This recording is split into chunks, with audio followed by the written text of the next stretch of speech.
जय शिवराय मित्रांनो, स्वागत आहे आपलं विशाल मराठी वेडा या नवीन यूट्यूब चॅनलवर. हो, विशाल मराठी वेडा. वेडा कोण असतो माहिती आहे ना? जो प्रेमात पडतो तो. आणि आपण पडलोय प्रेमात मराठीच्या. तर या चॅनलचं उद्दिष्टच ते आहे. यावर सगळे आपण मराठी कंटेंट घेऊन येणार आहोत. वेगवेगळ्या मराठी भाषेचा दर्जा कसा वाढवता येईल याचाच मी एक मनोरंजनाच्या माध्यमातून प्रयत्न करणार आहे. अलीकडे म्हटलं जातं की आपली जी भाषा असते त्या भाषेमध्ये जर आपण इंग्रजी शब्दांचा जर समावेश केला, त्याच्यात जर आपण टाकलीत, तर एक स्टँडर्ड, एक दर्जा वाढतो असं म्हटलं जातं. पण नाही, दर्जा वाढवणं, मायबोलीचा पण आपण वाढवू शकतो, आपल्या मातृभाषेचा देखील वाढवू शकतो, हे आपल्यावर असतं. सो या चॅनलचं उद्दिष्ट तेच आहे की ते सगळे मराठी कंटेंट असणार आणि खूप भन्नाट असं मनोरंजन असणार आहे. तर आजचा जो पहिला भाग असणार आहे, या पहिल्या भागामध्ये मी घेऊन येणार आहे एक मराठी रॅप सॉन्ग. म्हणजे ते माझं नाही आहे, मी त्याबद्दल आपण त्या रॅप सॉन्गचं पूर्णपणे पोस्टमार्टम करणार आहोत. सध्या ट्रेंडिंगला चाललं आहे. आपलं पुण्याचा गौरव म्हणून आहे, तुम्ही त्याला इन्स्टाला पाहिलं असेल. म्हणजे शेवटच्या 2 आठवड्यामध्येच त्याने हे गाणं लॉन्च केलं होतं यूट्यूबला. पण बघा, इतकं छान त्याने ते गाणं लिहिलेलं आहे, ते रॅप सॉन्ग त्याने लिहिलेलं आहे. पण 2 आठवड्यामध्ये फक्त 60,000च्या वरतीच आतापर्यंत फक्त त्याला व्ह्यूज मिळालेले आहेत आतापर्यंत. म्हणजे याचा अर्थ काय, लोकांना चांगला जो शब्दप्रयोग असतो ना गाण्यामध्ये, तो नाही आवडत ऐकायला. घाणेरडी शिवीगाळ जर असती ना त्या रॅप सॉन्गमध्ये, तर बापरे, मिलियन्समध्ये व्ह्यूज गेले असते. पण तरी पण गौरव भावा, तुला विनंती आहे की ठीक आहे, हे तुझं पहिलं रॅप सॉन्ग आहे यूट्यूबवर, ते नक्कीच अजून होईल ट्रेंडिंगला. आता कुठेतरी माहिती पडतंय, आम्ही नक्कीच तुझ्यासोबत आहोत. पण तू इतर जे काही रॅपर्स आहेत त्यांच्या नादाला लागून तूही त्यांच्या पद्धतीने एका रॅप सॉन्ग येणाऱ्या काळात जर काही बनवशील तर बनवू नको. अशाच पद्धतीचे तू रॅप सॉन्ग बनव. ड तुकडे म्हणून तुम्ही सर्वांनी ऐकलं असेल, अतिशय सुंदर आणि छान त्याने लिहिलेलं आहे. तर मी एक प्रमोशन करण्याच्या निमित्ताने मी इन्स्टाला एक रील बनवला होता, ज्याला चांगला प्रतिसादही मिळतोय. मी तुलना केली होती MC स्टॅनसोबत. MC स्टॅनचे जे काही रॅप तुम्ही बघतात, त्याचे काही शॉर्ट्स व्हिडिओ तुम्ही बघतात, त्याच्यामध्ये तो काय बोलतो कळत नाही.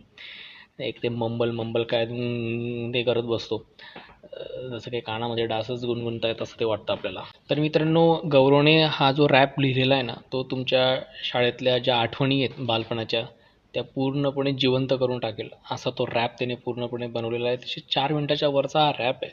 एक एक ओळ इतकी मस्त त्याने लिहिलेली ना, तुम्हाला वाटेल की हां, हे मी जगलेलो आहे. एक एक ओळ जेव्हा तुम्ही वाचाल, ती ऐकाल ना, तर तुम्हाला वाटेल की हां, हे खरंच माझ्यासोबत झालेलं. मी या काही गोष्टी याच्यामधल्या बऱ्याच मी केलेल्या आहेत. तर जेव्हा तुम्ही ते रॅप ऐकतात ना कुठलेही, तर खूप फास्ट असतं. त्याची जी गती असते ना रॅपच्या गाण्यांची, ती खूप असते. सो आपण त्यांनी जे तिथे लिरिक्स ॲड केलेले असतात त्याच्यावर आपलं लक्ष असतं, पण काही लिरिक्स जे असतात ते मिस होऊन जातात. त्यामुळे आपण ते रॅप सॉन्ग हे वारंवार ऐकत असतो. तर याचंच पोस्टमार्टम आपण एक थोडं हळूवार पद्धतीने करूयात. हे गाणं मला एवढं आवडलं आहे त्याने लिहिलेलं, तर मी हे डायरेक्ट टाईप करून घेतलं आहे.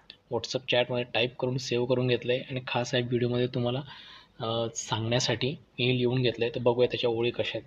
त्याची सुरुवात केली ना, शाळा सुटली पाटी फुटली, हे तर आपण लहानपणापासून ऐकत आलो आहे.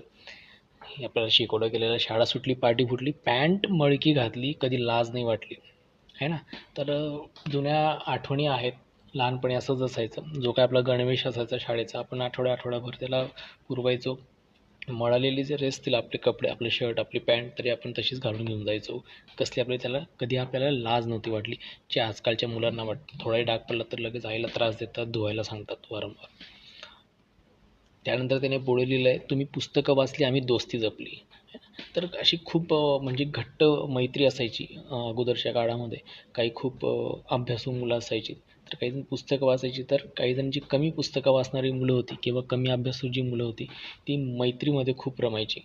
मैत्री खूप चांगल्या पद्धतीने ते जपायची. त्यावर त्याने हे वाक्य लिहिलेलं आहे. त्यानंतर पुढचं आहे, 2 रुपयाची भेळ 4 जणात वाटली. 2 रुपयाची भेळ 4 जणात वाटली. हो ना, केलं असेल ना तुम्ही असं कधी. जेव्हा शाळेमध्ये आपल्याला काहीतरी 2 रुपये 3 रुपये भेटायचे खाऊ, त्यामध्ये पण आपण 2-4 मित्र जमवून ते वाटून खायचो. त्याला हा मित्र वाटावाटीच म्हणायचो. आणि डबे जरी आपण आणायचो तरी आपण एकमेकांना ते शेअर करायचो. ते वाटण्यात आणि एकमेकांचा खाण्यात जो आनंद होता ना, तो वेगळाच होता अगोदर. त्यावर त्यांनी एक छान ओळ लिहिली की 2 रुपयाची भेळ 4 जणात वाटली. त्यानंतर आता तुकडे असायचेत बघा, आहे ना, ब क ड तर या गाण्याचं त्याने जे शीर्षक आहे ना ते ड तुकडी लिहिलेलं आहे. तर अगोदर कसं असायचं ना की तुकडीमध्ये खूप हुशार मुलं असायची, ब तुकडीमध्ये त्याच्याहून कमी, अशा उतरत्या क्रमामध्ये त्यांच्या जे मार्क असायचे. साधारणपणे क तुकडीनंतर ड, तर ड तुकडीचे विद्यार्थी जे असतात ते कमी अभ्यासू आणि त्याला आपण म्हणायचो मस्तीखोर मुलं जास्त खूप असायची. तर त्यांचं जे आयुष्य होतं ना बालपणाचं, जे काही बालपण होतं त्याच्यावर हा खास रॅप. तर ऐकूयात आपण त्याच्या रॅपमध्ये त्याने ड तुकडीतल्या मुलांचं बालपण कसं असायचं म्हणून, कशी ती मुलं होती. यांची हवाच भलती डच्या पोरांची, अख्ख्या शाळेत चलती, ही पोरं सर लोकांच्या डोळ्यात चलती, जर केली गलती सरने मारला बुक्का डायरेक्ट झाली उलटी, ही पोरं सटकी जर केली नाटकी डायरेक्ट देणार धमकी, गेट बाहेर भेटकी, डब्यात पोळी मटकी, इयत्ता 10वी आमची ड तुकडी, आम्ही सँडविच नाही खात आम्ही खातो खिचडी. हो की नाही? किती मस्त लिहिलेलं आहे गौरवने. अतिशय खूप छान, म्हणजे असं वाटतं की आपण कितीतरी वर्ष आपण मागे सरकलो आणि त्या वर्गांमध्ये आणि ते सगळं डोळ्यासमोर फिरतंय. अशा पद्धतीचं हे चित्र पूर्णपणे त्याने त्याच्या रॅप सॉन्गमधून हे असं डोळ्यासमोर तयार करून दिलं आहे. तर त्याच्यानंतर त्याने लिहिलं आहे की वर्गात घुसला मास्तर त्याला आली आकडी, बघून वाकलेले फॅन तुटलेले बेंच लाकडी. असं व्हायचं की नाही? अतिशय स्ट्रिक्ट असे कडक मास्तर असायचे अगोदर. त्यांना वर्गात आल्यानंतर जसं काही वेडं वाकडं दिसलं तर कसा मार बसायचा हे तुम्हाला सगळ्यांना माहिती आहे. तर त्याच्यावर त्याने लिहिलेलं होतं, ड तुकडी म्हणजे येरवाडा जेल. अर्थातच तो पुण्यात शिकलेला आहे त्याच्यामुळे त्याने पुण्याच्या ठिकाणाचा उल्लेख इथं केलेला आहे. ड तुकडी म्हणजे येरवाडा जेल, तुझ्या टायमॅक्सला भारी माझा 2वाला पेन. आठवलेत का 2वाले पेन? अतिशय मी तर म्हणतो, मी स्वतः डिप्लोमा इंजिनिअरिंगला सुद्धा 2 रुपयाच्या पेनाने परीक्षा म्हणजे एक्झाम्स पेपर्स लिहिलेले आहेत. त्यावेळेस 2 रुपयाचा पेन म्हणजे अरे बाप, ट्रायमॅक्सच्या पेनपेक्षा माझा 2 रुपयाचा पेन भारी. असंच असायचं. साधारण घराण्यातली सगळी विद्यार्थी असायची तेव्हा. 2 विषयात मी पास, 3 विषयात मी फेल, झाली भांडणं काढली डायरेक्ट सायकलची चेन, नादी लागू नको बाळा, डची पोरं रगेल, इतकं मारीन गेट बाहेर अख्खी शाळा बघेल. व्हायचेत की नाही असे राडे व्हायचेत. भयानक. इयत्ता 4थीमध्ये जो आपला इतिहास होता शिवरायांचा, छत्रपती शिवाजी महाराजांचा, ते पुस्तकाचं कवर अजूनही तुम्हाला सर्वांना आठवत असेल. तर त्यावर पण त्याने छान ओळ दिली होती, म्हणजे शाहिस्तेखानाची बोटं कापली. म्हणजे खूपच छान. तुम्ही ते ऐका रॅप सॉन्ग, खूपच आवडेल तुम्हाला.